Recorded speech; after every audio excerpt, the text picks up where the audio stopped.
Hello students, welcome to unique classes of right way. आज बच्चे हम लोग इंट्रोडक्टरी स्टैटिस्टिक्स फॉर इकोनॉमिक्स, जिसको मैंने ISE का नाम दिया है। वैसे स्टैट्स 1 है आपके पेपर कोड का नेम, तो स्टैट्स 1 भी बोल सकते हैं। स्टैट्स 1 में हम लोगों को टोटल 5 चैप्टर्स करने हैं। 2 बुक्स हमारी इस बार लग रही है, डिवोर एंड हॉग। तो इस बार बच्चे पढ़ने का सिस्टम क्या है, क्योंकि पहली क्लास है और बहुत सारे बच्चे आज की क्लास में फर्स्ट क्लास भी हो सकती है उनकी। तो आपको पढ़ना कैसे है? तो सबसे पहले पढ़ने का तरीका है कि आपको मीटिंग ज्वाइन करनी है and be regular in the class.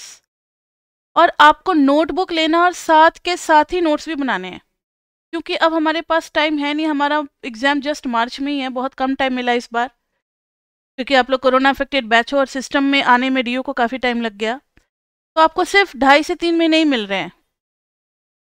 3 महीने मिल रहे हैं पूरे प्रिपरेशन के लिए। तो 6 और 7 मंथ का सिलेबस सिर्फ 3 महीने में मिल रहा है। तो आप समझ सकते हो हमारे ऊपर प्रेशर कितना। और सिलेबस भी डबल कर दिया, न्यू सिलेबस में 2-2 बुक्स लगा दी हैं। एक बुक रहता तो चलो मैनेज भी हो जाता, अब 2-2 बुक है तो सीधा डबल हो गया सिलेबस। और इतना ज़्यादा प्रेशर हम लोगों के ऊपर कि हम लोग एक भी दिन छुट्टी भी नहीं ले सकते। सैटरडे संडे को भी एक्स्ट्रा क्लासेस लगानी पड़ रही हैं। तो अब आपके पास इतना टाइम है नहीं बच्चे कि आप लोग अभी क्लास में चलो लेट करके पढ़ लेते, मैम की बातें सुन लेते, फिर वीडियो ऑन करके फिर नोट्स बनाएंगे। इतना टाइम नहीं है। जो हो जाएगा साथ साथ हो जाएगा, तो साथ साथ ही नोट्स बनाना है। ठीक है, तो आज हम लोग स्टार्ट करते हैं स्टैट्स। हम लोग पढ़ेंगे कैसे? वैसे तो आप मेरा वीडियो देख सकते हो, how to study ISE introductory statistics for economics. लेकिन फिर भी आज फर्स्ट क्लास है, इसलिए हम आप लोगों को बताना चाहेंगे। अभी सिर्फ चैप्टर 1 के बारे में डिटेल में बता रहे हैं, बाकी चैप्टर्स के बारे में नहीं। वो तो जब जब चैप्टर स्टार्ट होगा तब तब करेंगे।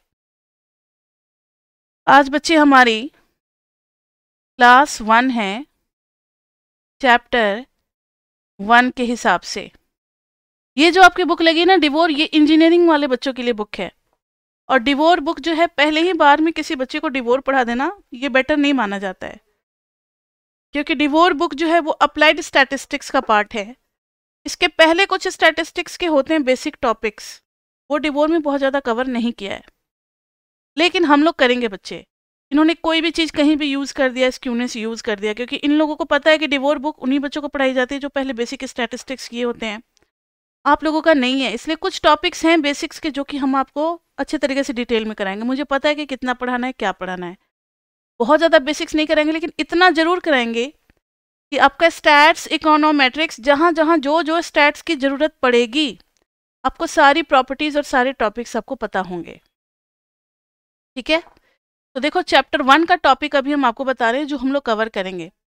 और हमारा चैप्टर 1 हो सकता है कि आपकी बुक के अकॉर्डिंग ना चले। जैसे बुक में फर्स्ट में पॉपुलेशन सैंपल का थियरी है, बहुत ही बोरिंग है, तो वो पढ़ाने लगे तो बच्चे सारे सो जाएंगे। हम लोग फर्स्ट क्लास में वो नहीं पढ़ाते।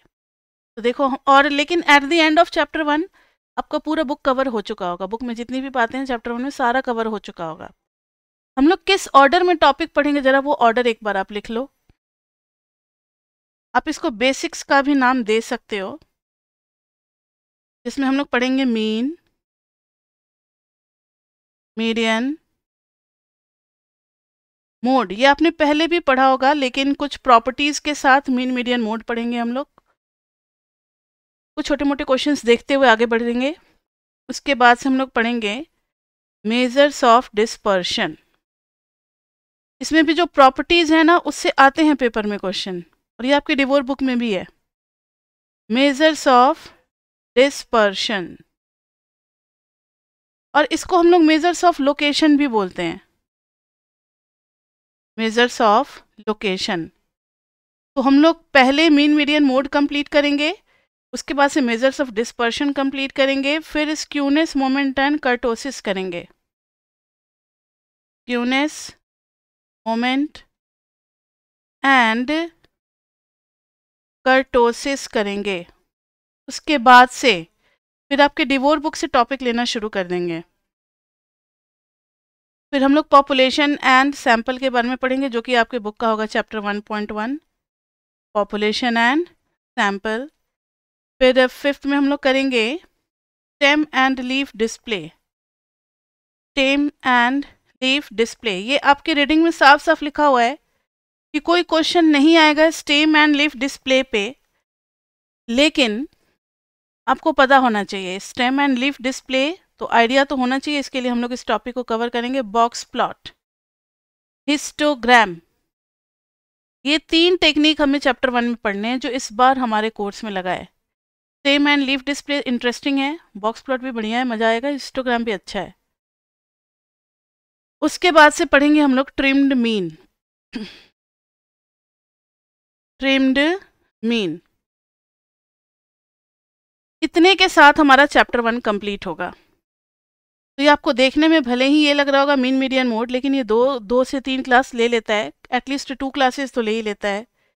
मेजर्स ऑफ डिस्पर्शन भी 1 से 2 क्लास ले लेता है। स्क्यूनेस, मोमेंट एंड कर्टोसिस, ये तो 1 क्लास में हो जाता है। तो 6 to 7 क्लास तो इन तीनों टॉपिक पे लगेगा। जैसे पॉपुलेशन एंड सैंपल में 1 class, same and leaf display, box plot, इसमें 1 क्लास, ट्रिम्ड मीन में क्लास, मतलब पूरा मिलाकर के 3 to 4 और 6 to 7 क्लासेस लग जाएंगी चैप्टर 1 में। याद रखना, लास्ट में आपका सारा टॉपिक कवर हो चुका होगा बुक का। इतनी सारी चीज़ें हमें चैप्टर 1 में करनी है।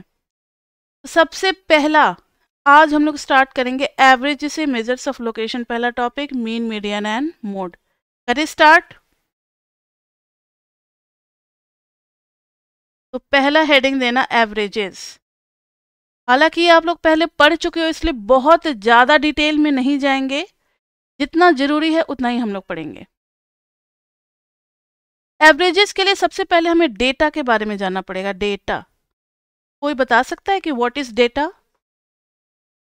और ये वीडियो उन बच्चों के लिए भी है जिन्होंने स्टैटिस्टिक्स कोर्स चूज किया है, और जो इको ऑनर्स के साथ या किसी और कोर्स के साथ जो लगाते हैं अपना जी में स्टैट्स, उसमें भी ये काम आ जाएगा।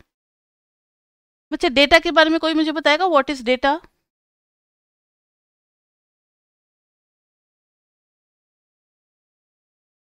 ठीक है, collection of raw information used for further calculation, used for further calculation or decision making, used for further calculation and decision making।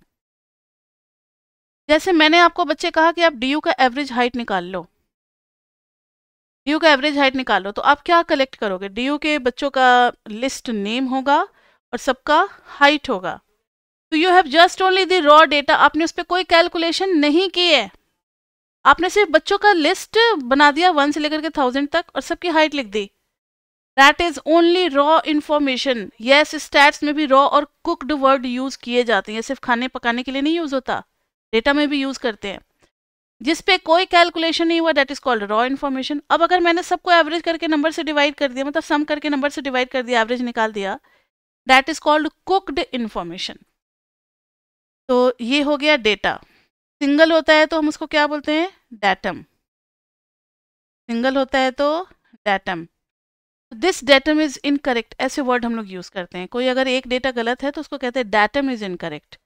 अगर नहीं कर सकते इतना तो कोई बात नहीं, चलो डेटा भी चलेगा, डाटा भी चलेगा।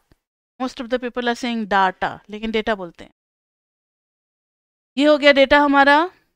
अब आगे डेटा को स्टोर करने का तरीका क्या है? डेटा को हम किस तरीके से स्टोर करते हैं? हमारे पास अगर बहुत सारा कुछ आ गया लिस्ट, तो डेटा को स्टोर करते हैं डेटा सीरीज में। डेटा सीरीज कितने टाइप के होते हैं, किसी को आइडिया? 3 बना दिया तो 3 तो जवाब दे ही सकते हो। पहला है इंडिविजुअल, दूसरा है डिस्क्रीट। हम आपको पहले ही बता दें बच्चे, डिवोर का फर्स्ट चैप्टर का प्रेजेंटेशन बहुत ही बैड है, इट्स नॉट गुड, बहुत ही बैड है, बहुत ही कम इंफॉर्मेशन है। इसलिए आप मेरा चैप्टर 1 ध्यान से पढ़ो। मेरा चैप्टर 1 पढ़ने के बाद जब आप डिवोर पढ़ोगे तो आपको लगेगा अरे कितना इजी है, ऐसे उड़ा दोगे डिवोर को। चैप्टर 2 से फिर ठीक है डिवोर, लेकिन थोड़ा मुश्किल लैंग्वेज लगता है बच्चों को, क्योंकि इंजीनियरिंग लेवल के बच्चों के लिए बुक बनाई गई है। तो आप साथ साथ नोट्स बनाओगे और हर क्लास में रिवाइज करके बैठना है। डिस्क्रीट के बाद से है कॉन्टिन्यूअस। इंडिविजुअल में बच्चे इस तरीके से डेटा होगा, लाइक एक्स में 2 3 2 5 7 2। अगर 2 बहुत बार आ रहा है तो आने दो, each and every 2 is equally important, सब अपनी अपनी इंडिविजुअल सिग्निफिकेंस बना करके रखा हुआ है। इधर में बच्चे एक्स और एफ होगा, जैसे 2 अगर 3 टाइम्स आ रहा है 3 अगर 1 टाइम आ रहा है, 5 अगर 1 टाइम आ रहा है, 7 अगर 1 टाइम आ रहा है। यानी अगर आपको कभी भी डेटा इस फॉर्म में लिखा हुआ मिल जाए एक्स और एफ, तो आप समझ जाना कि दिस इज डिस्क्रीट। आगे हम लोग अभी 4-5 क्लास तक यही यूज करने वाले हैं, इंडिविजुअल, डिस्क्रीट, कॉन्टिन्यूसली। ये याद रखना है आपको। कॉन्टिन्यूस से बच्चे हम लोग इंटरवल बना देते हैं, लाइक 0 to 10, 10 to 20। कुछ याद आया? ऐसा क्वेश्चन आप लोग बहुत कर चुके होंगे 11th-12th में भी, 9th-10th से ही करते चले आए होंगे। फ्रीक्वेंसी हमें गिवन होगी 2, 3, 5, 4। इसको हम लोग कहते हैं कॉन्टिन्यूस सीरीज, यानी डिस्क्रीट सीरीज,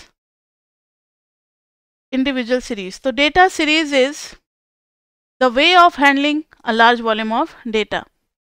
तो individual, discrete and continuous series. अब हर चीज को हम लोग पढ़ेंगे, मीन, मीडियन, मोड, सबको इंडिविजुअल में भी पढ़ेंगे, डिस्क्रीट में भी पढ़ेंगे और कॉन्टिन्यूस में भी पढ़ेंगे। तो सबसे पहला हेडिंग देंगे एवरेजेस में। वैसे तो एवरेज 3 टाइप के होते हैं। मीन, इसको क्या बोलते हैं? मीन। तो पहले एवरेज के बारे में बात कर लें। किसी को पता है एवरेज क्या होती है? कोई ट्राई करना चाहे तो डेफिनेशन बोल सकता है एवरेज। नहीं पता, ठीक है। अब बचपन में याद करो, सबसे पहले आपने एवरेज का मीनिंग कब सीखा था? मान लो कोई रिलेटिव आए आपके यहाँ घूमने और कुछ चॉकलेट्स लेकर के आ गए। किसी बच्चे ने ज़्यादा चॉकलेट लूट लिया, किसी ने कम लूट लिया, आपके सिबलिंग्स होते होंगे।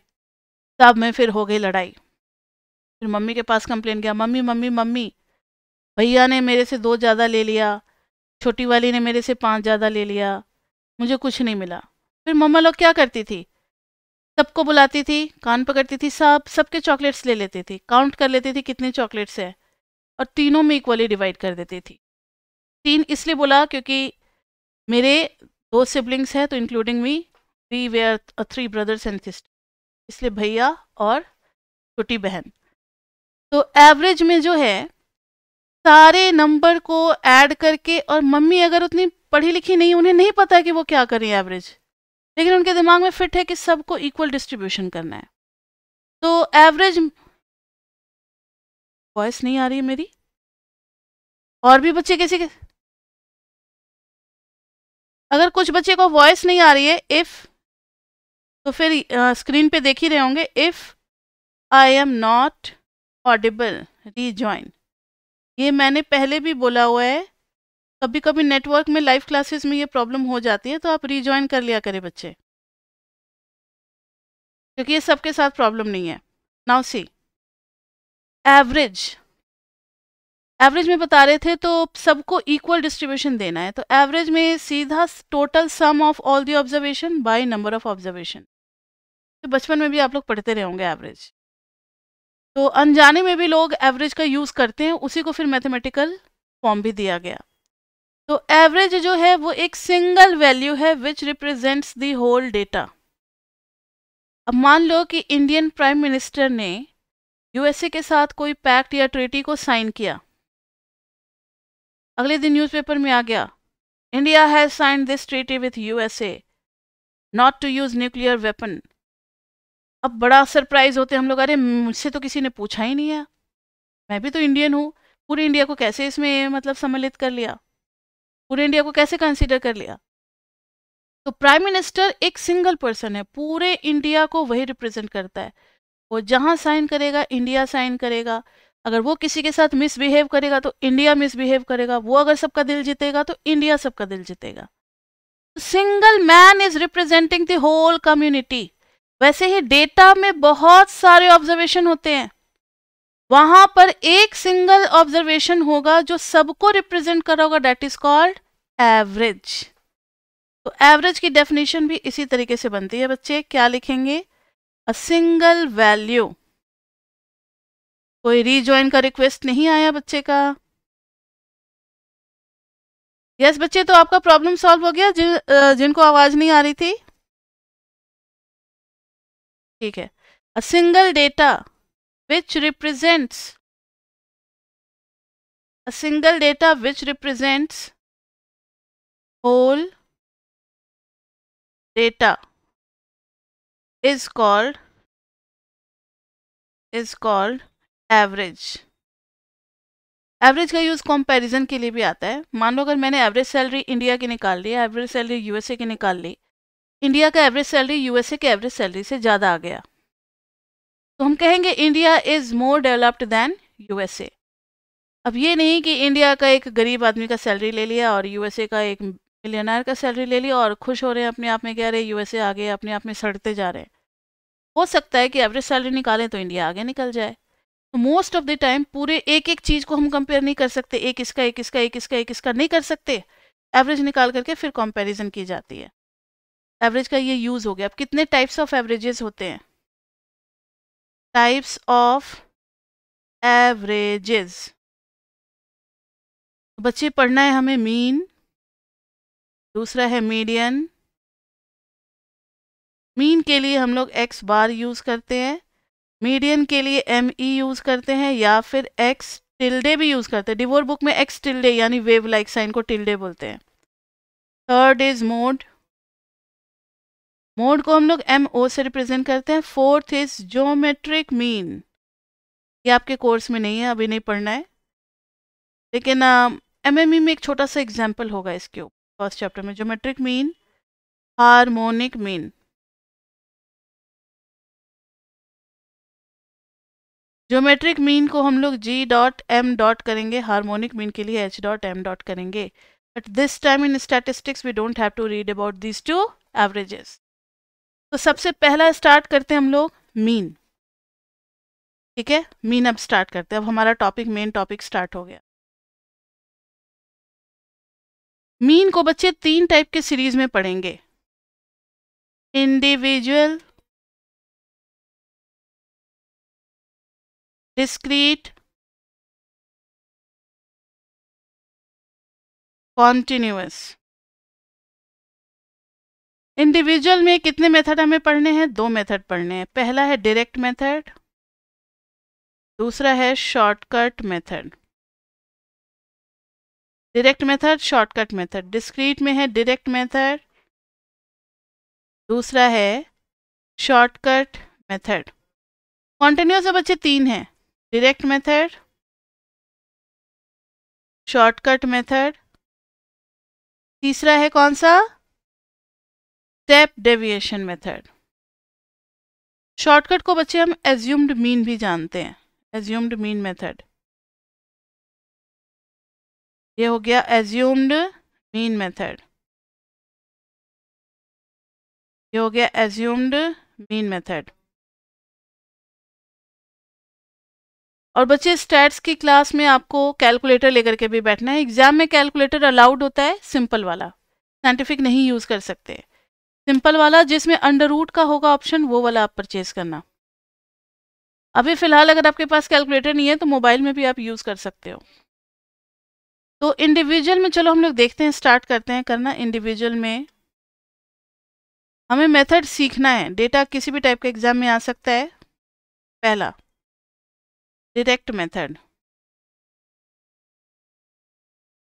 एक्स हमें दे रखा है 1 2 3 4 5, सपोज करो 1 2 3 4 5। मीन निकालना है, कुछ नहीं करना। मीन का फॉर्मूला क्या हो जाता है? Summation X by N.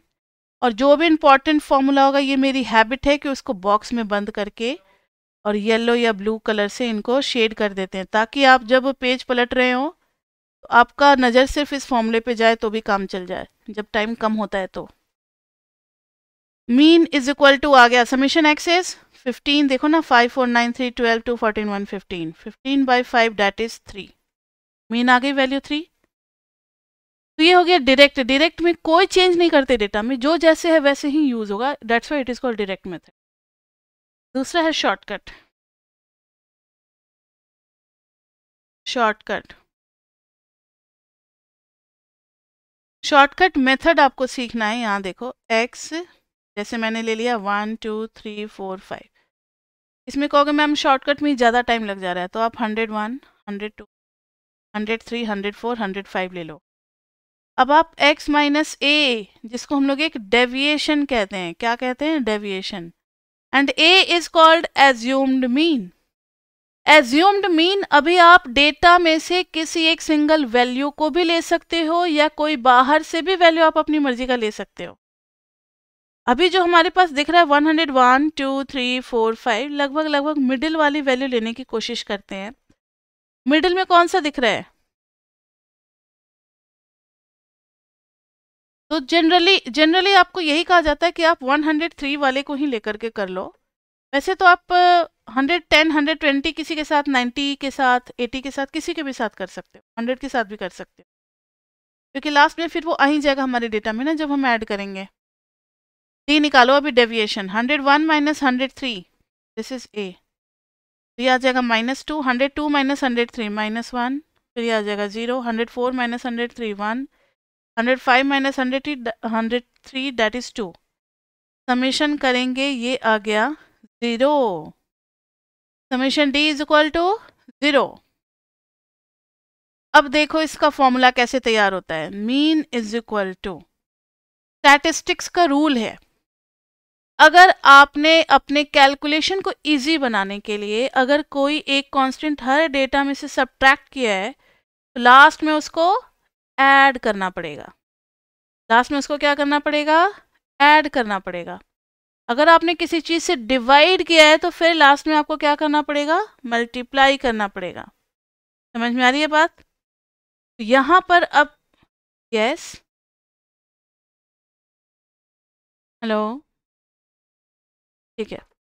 तो यहाँ अगर हमने a सब्ट्रैक्ट किया है तो a को लास्ट में ऐड करना पड़ेगा और समेशन d बाई n, तो ये आ जाएगा 103। अभी यहाँ पे coincidentally summation d 0, that's why कोई इफेक्ट नज़र नहीं आ रहा। यही हो गया हमारा x मीन। और एक मैथमेटिकल प्रॉपर्टी भी यहाँ पर मीन की प्रूव होती है कि summation of all the deviations taken from actual mean is always 0। यानी ये 103 एक्चुअल मीन था, तभी उसका सम क्या आ गया है? 0। और देखो ना, ये आया नहीं क्या? 103 ही तो एक्चुअल मीन आया है, तो हमने एक्चुअल मीन ही ले लिया था, इस वजह से डेविएशन क्या आ गया? सब सारे डेविएशन का सम 0। ये बात नहीं समझ में आई तो कोई टेंशन मत लो, ये तो हम लोग प्रूव करेंगे अभी थोड़ी देर में। तो अब बताओ, इंडिविजुअल में दोनों मेथड क्लियर हो गया, डायरेक्ट एंड शॉर्टकट। ठीक है, ये सब आप पहले भी पढ़ रखे हो, बस मेरा काम है थोड़ा थोड़ा रिकॉल करा देना। अब है डिस्क्रीट। डिस्क्रीट में भी बच्चे हम लोग पहला मेथड कर रहे हैं, डायरेक्ट मेथड, और ये मीटिंग खत्म होगी तो आपको पता है ऑटोमेटिकली आपको नेक्स्ट मीटिंग के लिए भी अप्लाई करना है विद सेम लॉगिन आईडी। मान लो x हमें दिया हुआ है, f दिया हुआ है, x कुछ भी अपनी मर्जी से अभी हम ले लेते हैं, 1 2 3 4, f फ्रीक्वेंसी में 7 3 2 5। डिस्क्रीट में ये x जो 1 आया है, अब ये एक बार नहीं आया है, कितनी बार आया है? 7 टाइम्स आया है। इस तरीके से 1 2 कितनी बार आया है? 3 टाइम्स। 3 कितनी बार आया है? 2 टाइम्स। 4 4 4 4, तो ये 5 टाइम्स आया है। ध्यान से सुनो मेरी बात, हमें तो टोटल सम चाहिए, हम f इंटू एक्स करेंगे। टोटल 1 का सम कितना हो जाएगा? 1 इंटू 7 7। 2 3 टाइम्स आ रहा है इसलिए इसका सम हो जाएगा 6। 3 2 टाइम्स आ रहा है इसलिए 6। 4 5 टाइम्स आ रहा है इसलिए 20। और जब सबका सम करेंगे तो that will be total sum. तो 26 और 6 32 और 7 39। यानी जो इंडिविजुअल में समेशन x होता था वो अब समेशन f इंटू एक्स हो गया। ये आपको सिर्फ इस टॉपिक में नहीं, पूरे चैप्टर 1 में याद करना है। चैप्टर 1 में हम जितना भी बेसिक्स आपको पढ़ाएंगे हर जगह ये कॉन्सेप्ट यूज होना है। इंडिविजुअल में जो भी समेशन के अंदर होता है, डिस्क्रीट में उसके अंदर f भी मल्टीप्लाई करना पड़ता है, चाहे वो कुछ भी हो। और नंबर ऑफ ऑब्जर्वेशन जरा बच्चे बताना, ये है 7, ये है 3, ये है 2, ये है 5, तो सबको ऐड करेंगे ना, 7 3 10 2 12 5 17। और ये भी आपको याद रखना कि n रिप्लेस हो जाता है समेशन f से। समझ में आ गई बात? अब बताओ, इंडिविजुअल में मीन का फॉर्मूला क्या था? समेशन x बाई n ना। तो यहाँ क्या हो जाएगा? डिस्क्रीट में समेशन x की जगह आ जाएगा समेशन f इंटू एक्स और n की जगह आ जाएगा समेशन f। फॉर्मूला को बहुत ज़्यादा रटने की ज़रूरत नहीं है, अगर एक बार दिमाग में कॉन्सेप्ट सेट हो जाए तो फिर हमेशा के लिए याद हो जाता है कि ये डिस्क्रीट है, इसलिए x की जगह एफ एक्स करना पड़ेगा और n की जगह समेशन f करना पड़ेगा। अब बताओ तो जरा, समेशन एफ एक्स कितना आया? 39। और आप लोगों की रिस्पॉन्सिबिलिटी भी बढ़ जाती है स्टैट्स क्लास में, क्योंकि स्टैट्स क्लास में बहुत ज़्यादा कैलकुलेशन होता है। और मेरा ये थोड़ा सा वीक पॉइंट है, ये हम फर्स्ट क्लास में ही एडमिट करना चाहेंगे कि कैलकुलेशन मेरा थोड़ा सा वीक पॉइंट है, जिसकी वजह से मेरे 10th में भी 100 में 100 नहीं आए थे, वो 94 ही बस आकर के रह गया था कैलकुलेशन मिस्टेक की वजह से।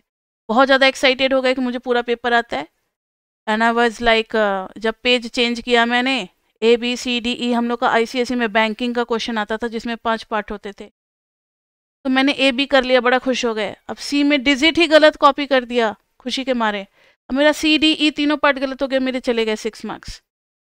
मुझे इतना अफसोस हुआ बाद में।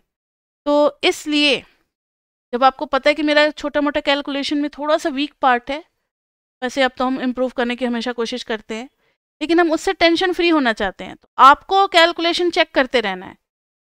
कहाँ कहाँ कैलकुलेशन चेक करना है, जैसे मैम ने सम किया, कैलकुलेटर लेकर के बैठो, कहीं गलत हो तो तुरंत टोको, मैम नहीं ये यहाँ पे ये चेंज करो, वो चेंज करो।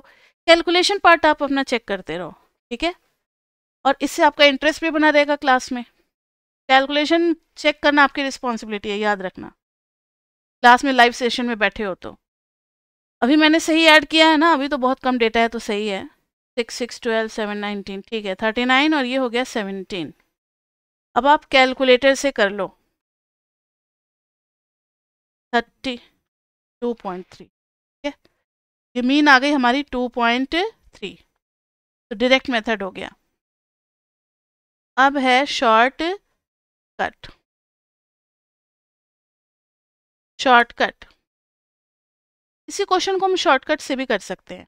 एक्स एफ 1 2 3 4, मेथड समझने से मतलब है 7 3 2 5, लेकिन शॉर्टकट हम तब यूज़ करते हैं जब इधर कोई डिजिट ज़्यादा बड़ा हो, जैसे पिछले वाला क्वेश्चन में था ना 101 102, तो इसमें शॉर्टकट करते हैं ताकि ईजी हो जाए कैलकुलेशन। वैसे आपकी मर्जी, आपको जहाँ जो मेथड लगाना है आप अपना लगा सकते हो। देखो बच्चे, सबसे पहले हम लोग क्या निकालेंगे? डी निकालेंगे, x माइनस ए करके। किसको ले एज्यूम्ड मीन? कोई idea? Any suggestion for assumed mean? अपनी मर्जी से कोई भी ले अच्छा 2.5 नहीं लेंगे क्योंकि 0.5 थोड़ा हेडेक बढ़ा देगा, कोई सिंपल सी वैल्यू ले लो, 2 ले लेते हैं। 2.5 तो एग्जैक्ट मीन हो जाएगा, ठीक है। नहीं, एफ भी तो है इसलिए नहीं होगा, ठीक है, अभी 2 ही ले लो आप, इजी सा वैल्यू। अब 1 minus 2 minus 1 2 minus 2 0 3 minus 2 1 4 minus 2 2, आप कोई भी ले सकते थे, 2 3 1 4, कोई बाउंडेशन नहीं है, कोई भी ले सकते हो, लेकिन डी का सम मत करना क्योंकि फ्रीक्वेंसी भी है। ये 1 का, एक सिंगल 1 का डेविएशन है -1, लेकिन कितने हैं ऐसे 1? 7 है, तो टोटल डेविएशन कितना हो जाएगा? -7। 3 इंटू 0 0, 2 इंटू 1 2, 5 2 जा 10, 10 टू 12, 12 माइनस 7 कितना हो गया? 5, तो समेशन एफ डी इज 5, ठीक है। और समेशन एफ कितना है? वही सेम है ना, 7 3 10 17। अब इसका फॉर्मूला देखो, mean is equal to A plus, individual में हमने याद किया था समेशन डी बाई एन, यहाँ पर आ जाएगा summation F D by summation F. Clear बच्चे? फॉर्मूला बनाना याद हो गया। अब इसमें वैल्यूज पुट कर दो आप। ए आपने किसको लिया था? 2 को, इसलिए ए को ना मेंशन कर दिया करो, या तो अंडरलाइन कर दिया कर दो या फिर सर्कल कर दिया करो। 2 plus summation F D is 5 upon summation F is 17, 5 by 17 देखना, वैसे ये सेम टू सेम आएगा, 17 2 जा 34 और प्लस 39 बाई 17 2.3 आएगा। एक चीज़ और, एक और इंस्ट्रक्शन आपको इस बार दिया गया है कि आपके जितने भी कैलकुलेशंस आते हैं उसको 3 डेसिमल प्लेसेस तक लेना है, 3 डेसिमल प्लेसेस तक लेना है, यानी 39 डिवाइडेड बाई 17 इसको 2.294 तक लेना है।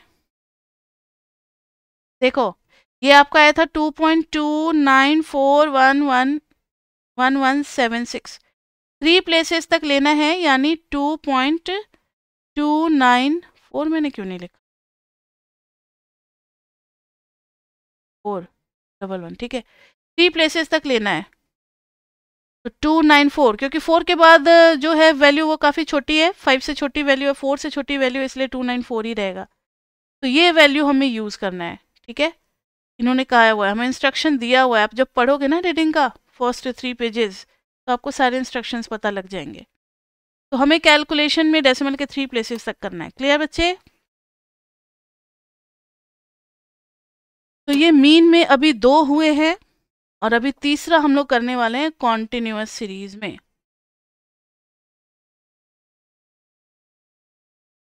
कॉन्टिन्यूअस में बच्चे मान लो क्लास हमें दे रखा है, direct method class 0 to 10, 10 to 20, 20 to 30, 30 to 40, frequency है 3, 4, 2, 5। नाउ सी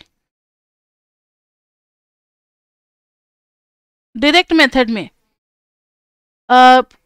वैल्यू जो है वो हमारी 3 वैल्यूज आ रही है इस क्लास के अंदर। 3 values are coming between the range 0 to 10. Now there is a confusion. What are these 3 values?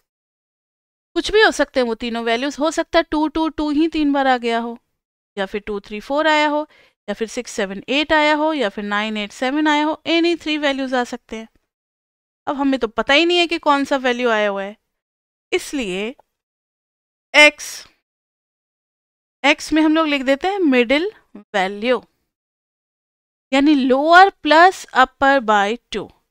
तो पहले वाले क्लास में लोअर वैल्यू कितनी है बताना, 0 0 plus 10 by 2 that is 5, 10 plus 20 30 by 2 that is 15, 20 plus 30 50 by 2 that is 25, 30 plus 40 that is 35। एक और चीज, अगर क्लास का गैप सेम है 10 10 10, तो कि हम लोग h से रिप्रेजेंट करते हैं। किससे रिप्रेजेंट करते हैं?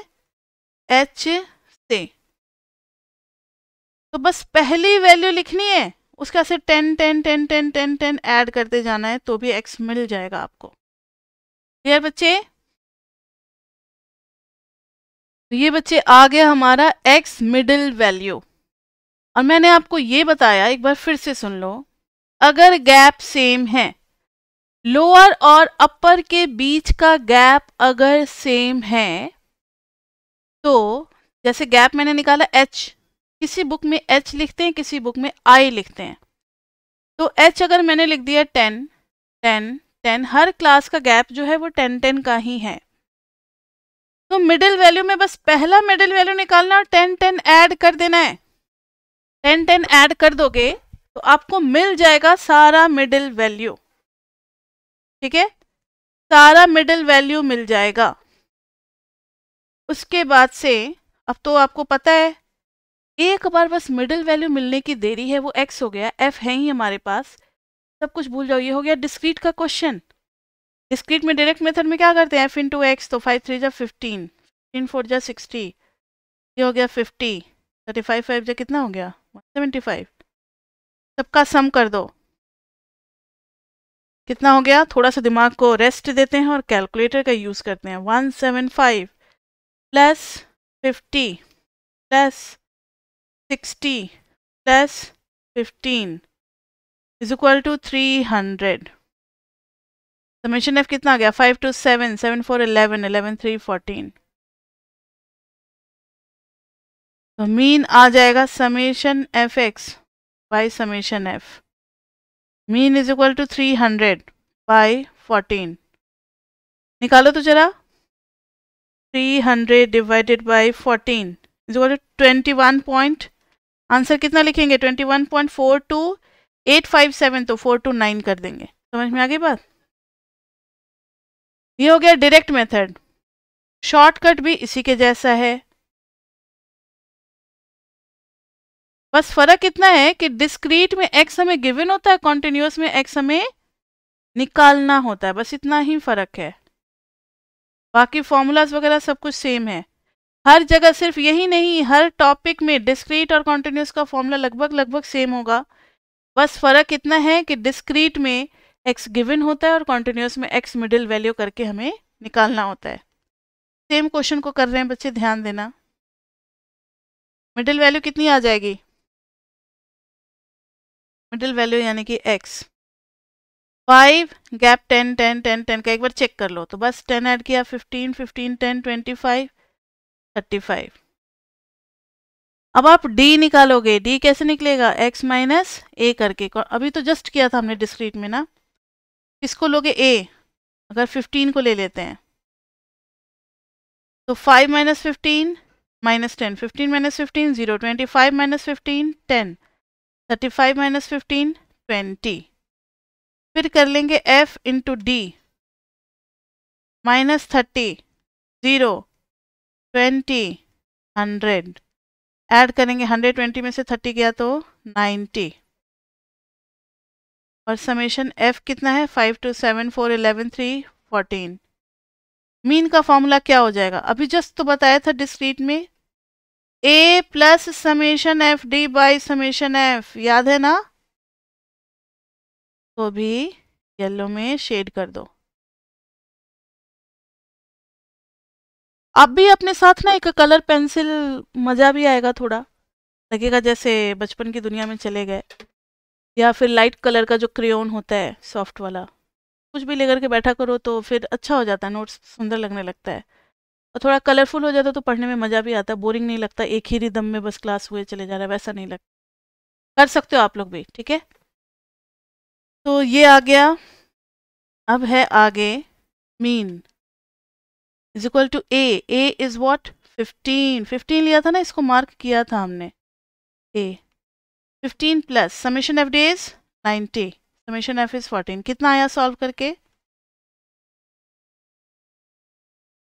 90 डिवाइडेड बाय 14 और प्लस 15, दिस इज 21.4285 है, तो 429 लिख देंगे। समझ में आ गई बात? चलो यहाँ तक तो इजी लगा।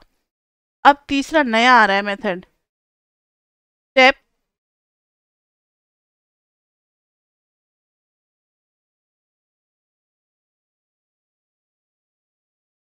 Step deviation.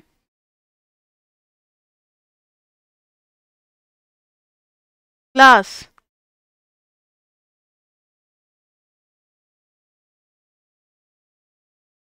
Now see 3 4 2 5। Same question को अब स्टेप डेविएशन मेथड से करना है, तो ध्यान रखना जो जो बता रहे हैं। पहले तो ये तो सब में करना ही है, मिडिल वैल्यू निकालना है x, ये तो सब में होगा कॉन्टिन्यूस में। तो 0 to 10 के बीच में आ गया 5 और सेम सेम चल रहा है ना 10 10 का, तो बस 10 ऐड कर दो।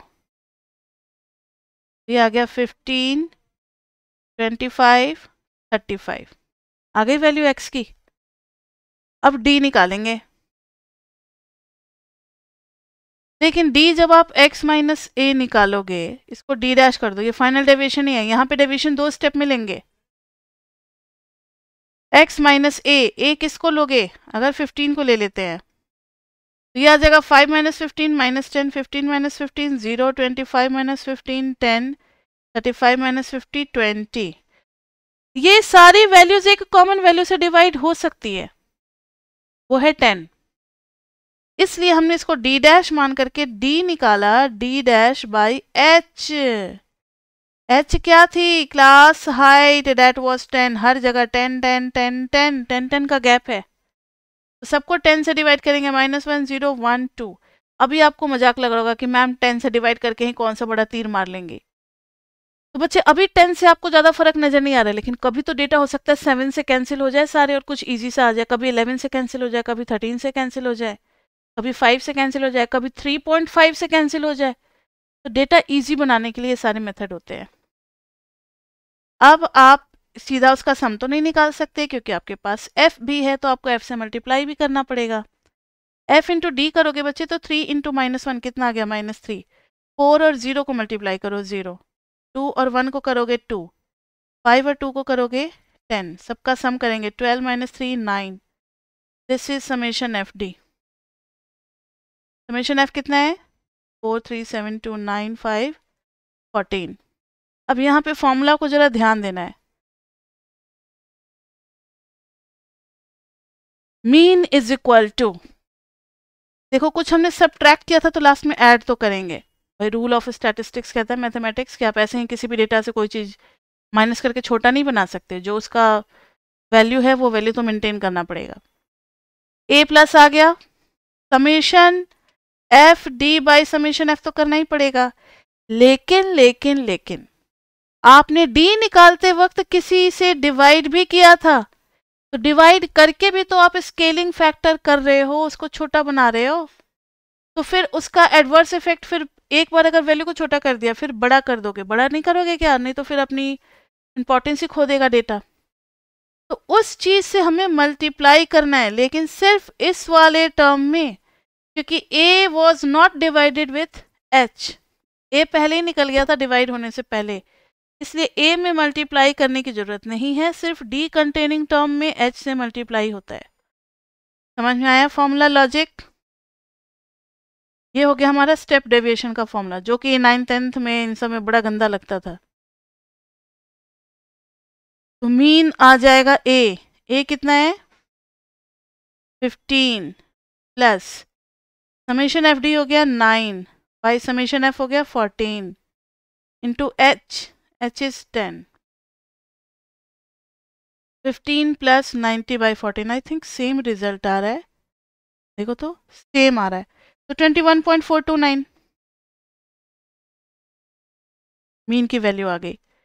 तो ये थे टोटल कितने मेथड्स, 8 मेथड, नहीं 2 2 4 3 7 मेथड्स, 2 इंडिविजुअल में, 2 डिस्क्रीट में और 3 कॉन्टिन्यूस में। अब जाकर के मीन का कैलकुलेशन वाला पार्ट खत्म हुआ, लेकिन अभी प्रॉपर्टीज ऑफ अरिथमेटिक मीन बाकी है। अभी तक में किसी को कोई प्रॉब्लम बच्चे? नो मैम, अभी तक मैंने जितना भी पढ़ा है इससे डायरेक्टली कोई क्वेश्चन नहीं आता है, लेकिन अभी जो प्रॉपर्टीज पढ़ाने जा रहे हैं, प्रॉपर्टीज से क्वेश्चन आते हैं आपके पेपर में, तो प्रॉपर्टीज को ध्यान से पढ़ना, इसलिए लिखना next heading properties of mean. Properties of mean, mathematical properties of mean भी आप लगा सकते हो, और इस पे लगा लो 3 स्टार, जो भी एग्जामिनेशन पॉइंट ऑफ व्यू से इंपॉर्टेंट होगा सब पे हम 3 स्टार देंगे, ठीक है। पहली प्रॉपर्टी, बहुत सारी प्रॉपर्टी है, पहली property sum of all the observations, sum of all the observations taken from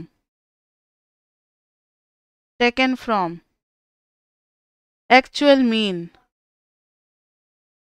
is always 0. Sum of all the observations taken from actual mean is always 0. पहले इसका ना हम लोग वेरिफिकेशन करेंगे, फिर डेरिवेशन करेंगे, यानी प्रॉपर्टीज का जिसका जिसका वेरिफिकेशन पॉसिबल होगा समझने के लिए उसका वेरिफिकेशन करेंगे, फिर प्रूफ भी करना है हमें। इको ऑनर्स में प्रूफ जरूरी है, याद रखना। वेरिफिकेशन में आप x ले लो, 1 2 3 4 5, बताना इसका मीन कितना आएगा। समेशन x कितना आ गया 15, तो मीन आ गया 15 बाई 5 दैट इज 3। अब आप करोगे x माइनस एक्स मीन, 3 आया है, 1 minus 3 minus 2, 2 minus 3 minus 1, 3 minus 3 0, 1 और 2, सबका सम करेंगे, ये देखो आ गया 0। तो ये प्रॉपर्टी है, ये यूनिवर्सल ट्रुथ है, हर डेटा में लगेगा। ये नहीं कि मैम आपने तो बहुत चालाकी की, छोटे छोटे डेटा ले लिए, इसमें तो आता ही है। आप कोई डेसिमल के साथ भी लेना, कोई भी डेटा लेना, हर जगह ये सेम आएगा। और इस प्रॉपर्टी का यूज हम लोग बहुत जगह करेंगे, स्टैट्स में भी करेंगे, इकोनोमेट्रिक्स में भी करेंगे। क्लियर? अब इसका प्रूफ देखते हैं।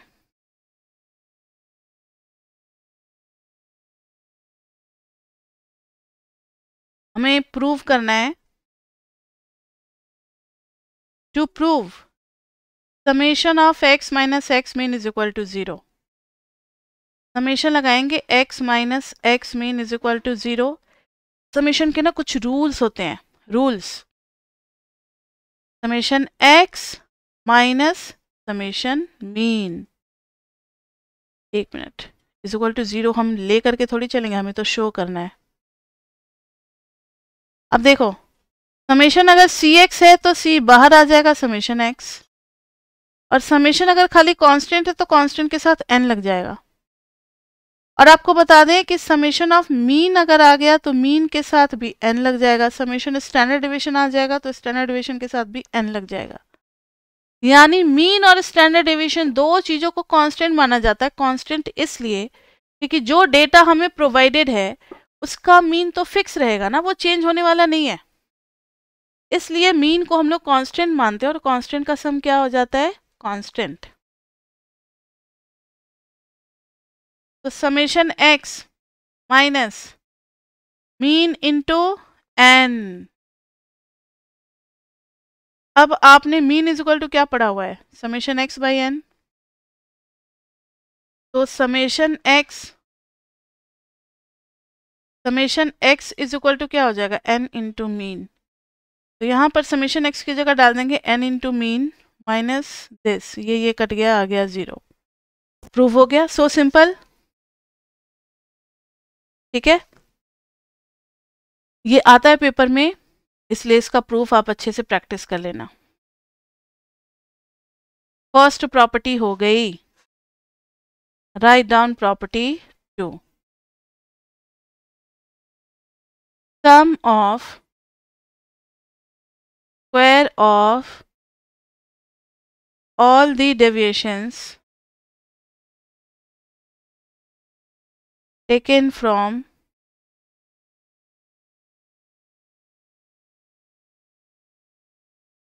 नहीं, इसको थोड़ा दूसरे लैंग्वेज में लिखते हैं, डेविएशंस।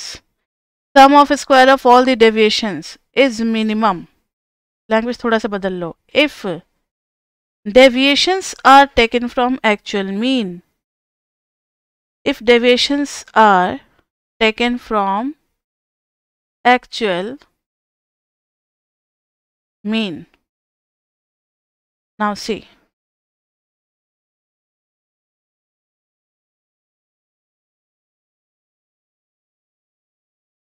लैंग्वेज को जरा पहचानो। सम है, किसका सम है, स्क्वायर का है। स्क्वायर किस चीज का स्क्वायर, सम को सॉल्व कर लिया, स्क्वायर का मीनिंग हो गया। डेविएशंस, भाई डेविएशन कहाँ से नहीं पता, लेकिन इज मिनिमम इफ, अगर हमने ए की जगह क्या लिया होता, एक्स बार, अगर ए की जगह क्या लिया होता हमने, एक्चुअल मीन। समझ में आई बात, यही हमें प्रूव करना है, यही हमें प्रूव करना है कि सम ऑफ एक्स माइनस ए का होल स्क्वायर इज मिनिमम, अगर ए की जगह हम लोग एक्स बार लेते। समझ में आई बात, एक बार इसका वेरिफिकेशन कर लेते हैं, दिमाग में सेट हो जाएगा, फिर प्रूफ भी करेंगे। वेरिफिकेशन में ध्यान से देखो, 1 2 3 4 5, एक बार आप x माइनस 1 का होल स्क्वायर करो, एक बार आप x माइनस 2 का होल स्क्वायर करो, एक बार आप x माइनस 3 का होल स्क्वायर करो,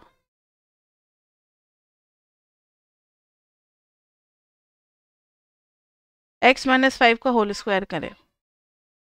सबको सॉल्व करना, 1 माइनस 1 0, 0 का स्क्वायर 0, 2 माइनस 1 1, 1 का स्क्वायर इज 1, 3 माइनस 1 2, 2 का स्क्वायर इज 4। समझ में आ रही है बात, 4 माइनस 1 3, 3 का स्क्वायर इज 9, 5 माइनस 1 4, 4 का स्क्वायर इज 16। ऐसे ही जरा आप माइनस 2 का भी निकालो, 1 माइनस 2 इज माइनस 1, माइनस 1 का स्क्वायर 1, 2 माइनस 2 0, 3 माइनस 2 1, 4 माइनस 2 2 का स्क्वायर 4, 5 माइनस 2 3, 3 का स्क्वायर 9। x माइनस 3 का स्क्वायर 1 माइनस 3 माइनस 2 का स्क्वायर 4, 2 माइनस 3 का स्क्वायर माइनस 1 का स्क्वायर 1, 3 माइनस 3 0, 4 माइनस 3 1, 5 माइनस 3 2 का स्क्वायर 4, 1 माइनस 4 माइनस 3 का स्क्वायर 9, 2 माइनस 4 माइनस 2 का square 4, 3 minus 4 1, 4 minus 4 0, 5 minus 4 1। x minus 5 1 minus 5 4 का स्क्वायर 16, 2 माइनस 5 माइनस 3 का स्क्वायर 9, 3 माइनस 5, आप लोग भी चेक करते रहो बच्चे। 2 का स्क्वायर 4, 4 माइनस 5 1, 5 माइनस 5 0। सबका सम निकालना है। ये तो इजी है। 16 9 25 और 5 30। 9 4 13 14 15।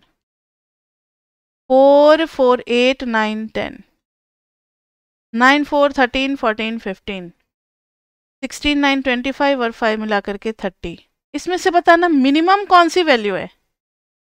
10 है मिनिमम। क्यों है मिनिमम? हाँ, ये 3 जो है ना, कोई सिंपल वैल्यू नहीं थी। 3 इन सब का क्या था देखो। 15 एक्स बार निकालते तो 15/5 इज इक्वल टू 3। तो ये एक्चुअल मीन है, इसलिए स्क्वायर का सम क्या आ गया है, मिनिमम आ गया है। तो ये प्रॉपर्टी अब आपको हमेशा याद रहेगी। कहीं और से अगर आप डेविएशन लेते हो तो उसके स्क्वायर का सम मिनिमम नहीं होगा, सबसे कम मीन पे ही आएगा। क्लियर बच्चे? अब प्रूफ करें। प्रूफ इसका याद रखना, प्रूफ पे भी हम अलग से 3 स्टार लगा रहे हैं, यानी ये बहुत इंपॉर्टेंट है। आ रखा है पेपर में कई बार, फिर से आ सकता है। To prove summation of x minus A का होल स्क्वायर इज मिनिमम, यानी इसमें डेरिवेटिव लगाना पड़ेगा, डिफरेंशिएशन। मैक्सिमम मिनिमा का कंडीशन कम से कम 12th में तो इतना पढ़ रखे हो। If A is equal to X bar, चलो करते हैं, ध्यान से देखना। लेट कुछ नाम दे दो इसको, y is equal to summation x minus A का होल स्क्वायर। अब y की मिनिमम वैल्यू निकालनी है, तो a की वैल्यू चेंज हो रही है। a की जगह पे हम कभी 1 कभी 2 कभी x बार भी डाल सकते हैं। सो हेयर मिनिमम निकालना है, लेकिन किसके रिस्पेक्ट में, a के रिस्पेक्ट में। तो dy with respect to dA करेंगे तो तो आ जाएगा d by D A summation x minus A का होल स्क्वायर। अब आपने तो पढ़ रखा है ना, f1 प्लस f2 का जब डेरिवेटिव करते हैं, f1 derivative plus f2 derivative यानी समेशन ऑफ f डेरिवेटिव आ जाता है। देखो, समेशन f का derivative equal to summation of f derivative. तो अब डेरिवेटिव को अंदर लेते जाएंगे, समेशन और डेरिवेटिव एक्सचेंज हो सकते हैं एक दूसरे के साथ। तो d बाई डी ए आ जाएगा x माइनस ए का होल स्क्वायर के साथ, ये आ जाएगा समेशन, ये 2 आ जाएगा साइड में। चेन रूल सबको याद है, power rule. x minus A का पावर 1, x का हो गया 0, क्योंकि a जो है वो x को नहीं पहचानता। a सिर्फ अपने ही a वाले टर्म को देखेगा और उसी को डिफ्रेंशिएट करेगा। a का हो गया -1, ये आ गया -2 बाहर, समेशन ऑफ x माइनस ए। अब लिखेंगे for minimum y dy by dA must be equal to 0, -2 summation of x minus a is equal to 0। -2 तो पहले ही उधर जाकर के हो गया 0। समेशन x और अब a के साथ लग जाएगा n। देखो, अब यही मेन बात है कि a वैसे तो वेरिएबल था, लेकिन समेशन हम x के हिसाब से लगा रहे हैं, तो अब x के लिए a कांस्टेंट हो जाएगा और summation a is equal to a n लिख देंगे। तो ये आ गया summation x is equal to a into n. a आ गया समेशन x बाई n, यानी कि x बार। लेकिन अभी बच्चे वेरीफाई करना बाकी है कि yes it is the point of maxima. तो स्टेशनरी वैल्यू तो मिल गई कि a is equal to x bar लेंगे तो फर्स्ट डेरिवेटिव होगा 0। कोई मुझे बताएगा मिनिमम के लिए सेकेंड डेरिवेटिव का क्या कंडीशन होता है? d2y बाई dx2 पॉजिटिव आना चाहिए, 12th क्लास में आप लोग पढ़ रखे हो। तो यहाँ पर हम लोग निकालेंगे d2y बाई da2, तो d by da over dy by da लगाएंगे। तो d by da first derivative कहाँ है, कहाँ है, कहाँ है first derivative? First derivative is this whole thing, -2 summation of x minus a। Now -2 तो आ गया डेरिवेटिव के बाहर, समेशन के अंदर चला गया डेरिवेटिव। किस पे, x माइनस ए पे, -2 समेशन ऑफ x का 0 माइनस ए का -1। अब बताओ तो जरा, -1 2 बाहर आ गया और समेशन क्या आ जाएगा, n। भाई समेशन ऑफ 1 आ जाता है n, 1 को n टाइम्स ऐड करोगे तो n ही मिलेगा। अब बताओ कि 2n पॉजिटिव होगा या नेगेटिव होगा।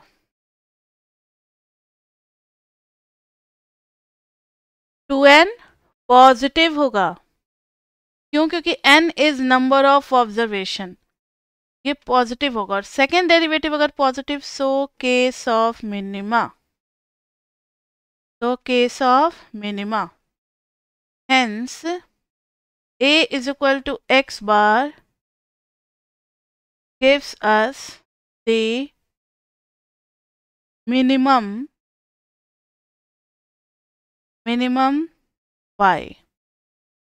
a is equal to x bar हमें क्या दे रहा है बताओ बच्चे, मिनिमम y दे रहा है। क्लियर, एक नज़र इसको देख लो आप लोग, समझ लो इसको। ये प्रॉपर्टी बहुत इंपॉर्टेंट है, ये आता है 3 से 4 नंबर में प्रूव करने में। देख लिया क्या है। हाँ, जब आप x के रिस्पेक्ट में सम कर रहे होगे, देखो यहाँ पे दो चीजें हो रही है, differentiation with respect to a हो रहा है, तो a सिर्फ a को पहचानेगा, x उसके लिए कांस्टेंट हो जाएगा। और जब समेशन कर रहे हैं तो समेशन का मतलब है समेशन ओवर x चल रहा है। समेशन किसके हिसाब से बदल रहा है, समेशन ओवर x हो रहा है, तब वो a को कांस्टेंट मान लेगा तो a के साथ n लग जाएगा। समझ में आई बात। चलो, ये दो प्रॉपर्टी तो प्रूफ वाले थे, एक और है affected by origin and scale. आगे कंटिन्यू करें ना क्लास, कहीं ज़्यादा टॉर्चर तो नहीं हो रहा है।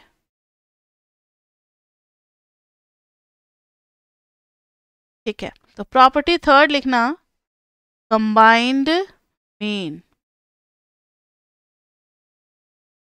बस मीन की प्रॉपर्टीज करा करके आज की क्लास खत्म करेंगे। एक कंबाइंड मीन पढ़ाएंगे, एक affected by change of origin and affected by change of scale.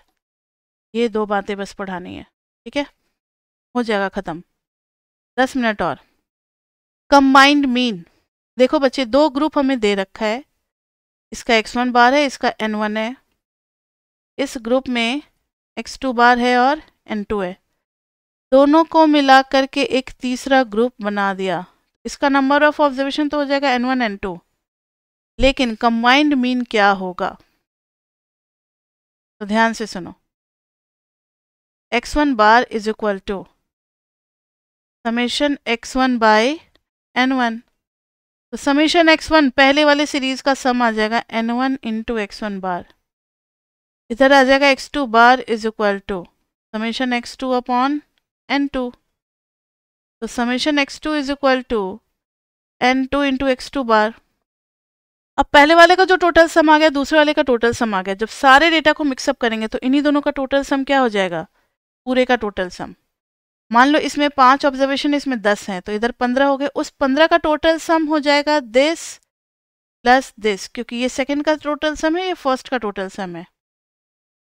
ठीक है, तो total sum when all combined together n1 x1 bar plus n2 x2 bar, upon में n ले लेंगे नंबर ऑफ ऑब्जर्वेशन, तो वो है n1 प्लस n2, और इसको हम लोग रिप्रेजेंट करते हैं x12 बार से। x12 बार का मतलब क्या है, x12 बार का मतलब है combined mean of two series. छोटा सा जो सब स्क्रिप्ट में 1 2 लिख रहे हैं, इसका मतलब है combined mean of two series. ठीक है, इसी तरीके से अगर 3 सीरीज होंगे तो तीनों का कंबाइंड मीन ऐसे लिखा जाएगा x123 बार, x123 बार, यह आ जाएगा n1 x1 bar plus n2 x2 bar plus n3 x3 bar upon में n1 plus n2 plus n3। अब आप समझ गए होंगे कंबाइंड मीन का फॉर्मूला। अब एक क्वेश्चन देते हैं। वैसे इसमें जो क्वेश्चन आते हैं वो 2 कंबाइंड मीन वाले आते हैं। कोई एक वैल्यू अननोन होगा, फॉर्मूला में सारी वैल्यू सेट कर दो और जो अननोन है उसको निकाल लो। बस एक थोड़ा सा डिफिकल्ट क्वेश्चन है, वही आपको कराने जा रहे हैं। सिंपल वाले तो आप कर ही लोगे, डिफिकल्ट वाला एक देखो। In a class average marks of girls students is 92% and average marks of boys students is 88%. If average marks of all students is 91%, find the percentage of boys and girls. Percentage marks नहीं बोला मैंने, percentage of कितना population है, boys कितने percent है और girls कितनी percent है इस क्लास में, ये निकालना है हमें। तो यहाँ देखो इस टाइप के क्वेश्चन को कैसे करेंगे। लेट x1 रिप्रेजेंट्स गर्ल्स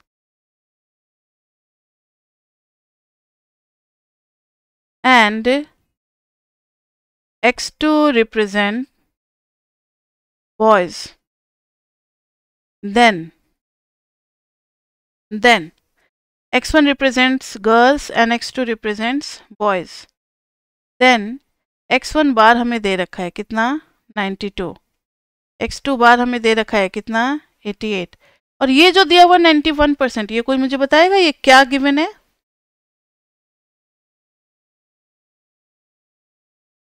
हाँ कंबाइंड मीन है x12 bar is equal to 91%। n1 नहीं पता, n2 नहीं पता, दो चीजें अननोन हो गई। कोई बात नहीं बच्चे, आप कंबाइंड मीन का फॉर्मूला लगा दो। x12 bar is equal to n1 x1 bar plus n2 x2 bar upon में n1 प्लस n2।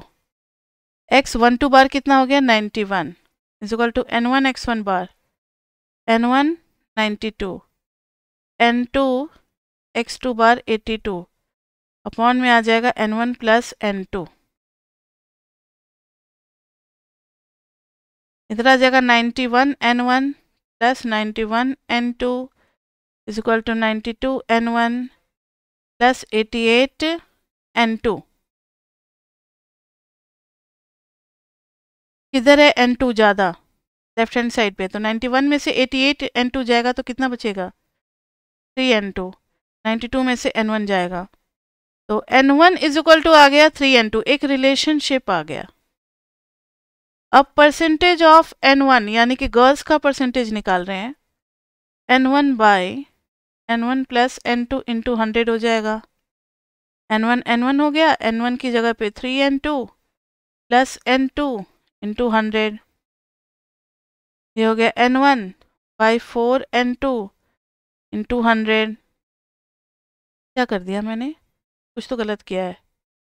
हाँ, जब एक n1 की जगह हमने डाला तो इसको क्यों छोड़ दिया, यहाँ पर भी तो डालना था ना 3 n2। समझ में आ गई बात, मैंने क्या किया 3 n2 n2 कैंसिल, 4 से गया 25, तो 75% गर्ल्स हैं, और जब दो ही कैटेगरीज है तो सीधा लिख दोगे 25% क्या होंगे बॉयज होंगे। क्लियर बच्चे।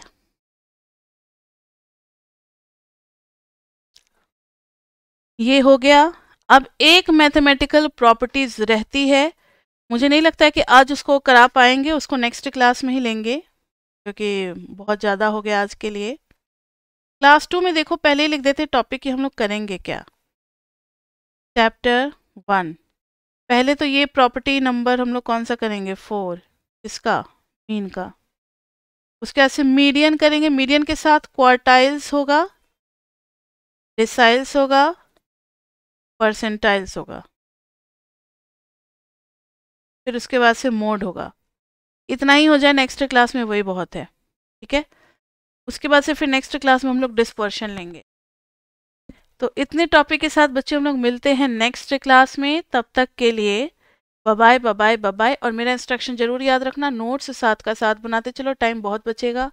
और हर क्लास में आप रिवाइज करके बैठो, नोट्स बन जाएगा तो रिवीजन बहुत आसान होता है, सीधा पेज पलटते जाओ, रिवाइज हो जाती हैं चीज़ें।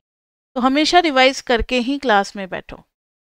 That's all for today. और कल से हमारा अब दोनों पेपर बैक टू बैक चलेगा, मैथ्स भी और स्टैट्स भी। टाइमिंग आपको सेंड कर देंगे, वही होगा, इवनिंग का ही टाइम होगा, 5-6 का ही होगा, जो भी होगा। तो आज के लिए बस इतना ही बच्चे, मिलते हैं नेक्स्ट क्लास में। Bye bye.